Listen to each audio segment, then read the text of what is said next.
তোমাকে সুপার মা, সুপার স্ত্রী, সুপার মেয়ে, সুপার গৃহিণী, সুপার পেশাজীবী, সুপার নারী হতে হবে না। কারণ যখন তোমার শরীর ভেঙে যাবে তখন খুব অল্প মানুষই মনে রাখবে যে তুমি একসাথে সব কিছু হতে চেয়েছিলে।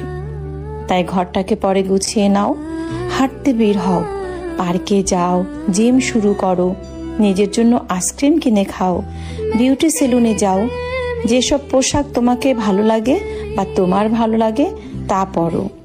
নিজের হও, নিজের প্রতি যত্ন নাও, নিজেকে ভালোবাসো। আর এসব করো শুধু নিজের জন্য।